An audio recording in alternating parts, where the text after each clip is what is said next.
Bismillahirrahmanirrahim. Assalamualaikum dan salam sejahtera.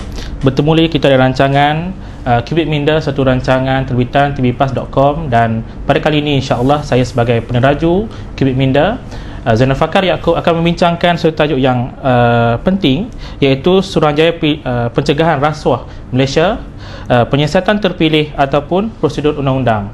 Kita tahu bahawa rasuah ini telah menjadi musuh kepada negara. Atas maksud itu, semua pihak sangat komited dalam menangani gejala rasuah ini. Dan kerajaan sendiri pun belakangan ini daripada BPR sekarang telah berubah kepada Suruhanjaya Pencegahan Rasuah Malaysia. Tetapi apa yang berlaku ialah wujud beberapa persepsi-persepsi negatif selepas daripada penaik tarafan SPRM ini. Jadi saya tidak mahu mengulas lanjut, kerana kita di sini kita telah menjemput tiga tokoh yang mempunyai kredibiliti daripada masing-masing, dan yang paling hampir dengan saya ini iaitu Profesor Dr. Zulkifli Ahmad, iaitu pengarah Pusat Pendidikan PAS Pusat, dan beliau merupakan ahli Parlimen Kuala Selangor. Selamat datang. Di sebelah beliau iaitu Muhammad Nazri Yunus, pengurusi Gerakan Rakyat Anti Korupsi Gerak. Selamat datang. Dan yang paling hujung iaitu Yang Berhormat Salihuddin Ayub, ahli Jawatan Kuasa Khas SPRM dan merangkap ahli Parlimen Kubang Kedah. Selamat datang, Wabi. Ya. Bagaimana, Wabi, perasaan lepas dilantik menjadi sebahagian daripada SPRM? Saya punya tanggungjawab besar untuk melaksanakan tanggungjawab ini. Okay. Dan ianya menjadi suatu harapan rakyat supaya SPRM benar-benar punya integriti untuk mengembalikan maruah BPR di mata rakyat. Okey. Sebelum kita membuka perbincangan lanjut, saya ingin pergi dulu kepada Dr. Zul. Ya, Doktor, SPRM dianggap ada pihak mengatakan bahawa SPRM ini sekarang ini sedang melaksanakan penyiasatan terpilih. Ada pihak yang lain mengatakan bahawa SPRM ini sebenarnya sedang melaksanakan prosedur undang-undang sebagai sebuah suruhanjaya yang baru. Apa komen Doktor? Baik, saya pertama-tama bersedia untuk mengakui dari sudut cita-cita dan dari sudut sebutan, ya, SPRM sebagai satu suruhanjaya, satu badan pencegahan rasuah Malaysia, ya, untuk menangani penyalahgunaan kuasa dan rasuah. Okay. Cita-cita Yang Berhormat Perdana Menteri, dan digubal satu suruhanjaya yang saya kira cukup lengkap, bahkan kalau bahasa sinisnya cukup rumit pula, ya, kerana dia terlalu kompleks. Saya menyebutkan pada awal-awalnya seorang tokoh integriti nasional global, tokoh Jeremy David Pope. Beliau juga adalah konsultan kepada Pelan Integrasi Nasional, ya, yang di-engage oleh kerajaan sedikit masa lalu, menyebutkan bahawa undang-undang pencegahan rasuah ini yang paling baik adalah undang-undang yang mudah. Dan kata beliau juga tidak akan bermakna undang-undang ini kecuali dilaksanakan.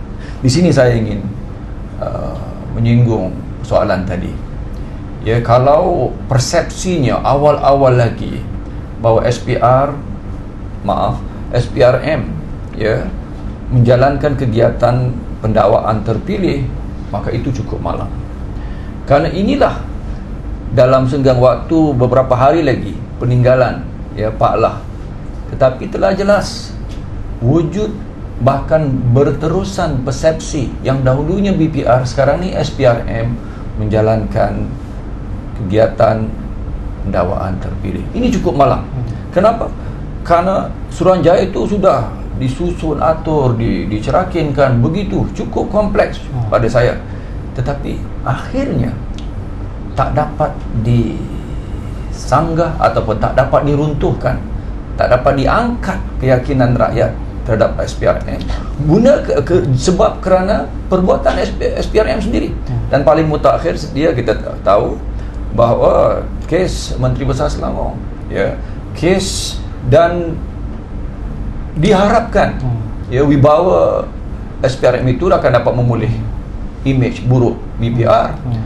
Tetapi apabila Pak Lah sendiri menyebutkan bahawa akan digugurkan kes-kes yang terdahulu daripada ini, termasuklah kes paling mutakhir, kes Suruhanjaya Diraja yang telah mendapati bahawa wujud bukti prima facie, bukti yang kukuh untuk mendakwa mereka-mereka yang terlibat, ya 3-4 di kalangan mereka yang terlibat dalam apanya skandal Pitarakam Lingam itu, dikatakan bahawa mereka tidak akan dibawa ke muka pendakwaan. Yang paling mustahak sekali kita dapat lihat dalam kes Tan Sri Khalid Ibrahim. Sementara banyak lagi kes-kes menunggu pendakwaan, tiba-tiba ya pengurusi ya SPRM membuat tuduhan bahawa wujud di sana bukti prima facie atau kukuh untuk mendakwa. Jadi jelasnya ini meninggalkan menjawab persoalan tadi, sama ada procedural ke, rule of law ke, ataukah selective prosecution. Tak perlu mana-mana hakim ataupun doesn't take a genius. Ini bukan rocket science. Ini doesn't take a genius. Tak perlu satu manusia pintar untuk membuat rumusan. Rakyat membuat rumusan bahawa terus-terusan image buruk BPR berpindah kepada SPRM. Saya ingin pergi kepada pengurusi gerak, Saudara Nazri, yang berurusan dengan SPRM dan sebagainya.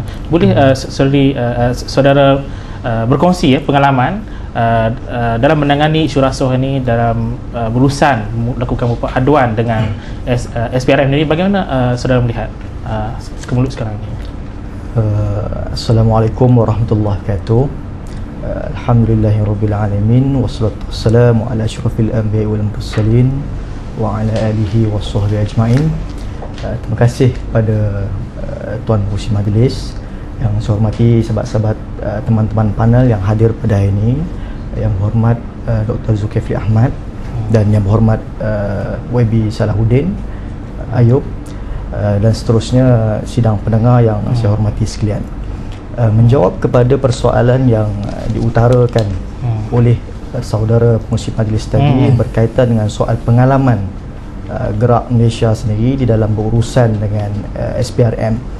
Sebelum daripada saya menjawab persoalan itu, saya ingin menyatakan bahawa saya juga bersetuju dengan pandangan yang telah diutarakan oleh Yang Berhormat Dr. Zulkifli, Dr. Zul sebentar tadi, berkaitan dengan bahawa penubuhan SPRM ini menggantikan Badan Pencegahan Rasuah dengan suatu akta baru yang telah ditubuhkan tahun lepas, tahun 2008, harus tidak boleh melakukan penyiasatan dan pendakwaan yang terpilih.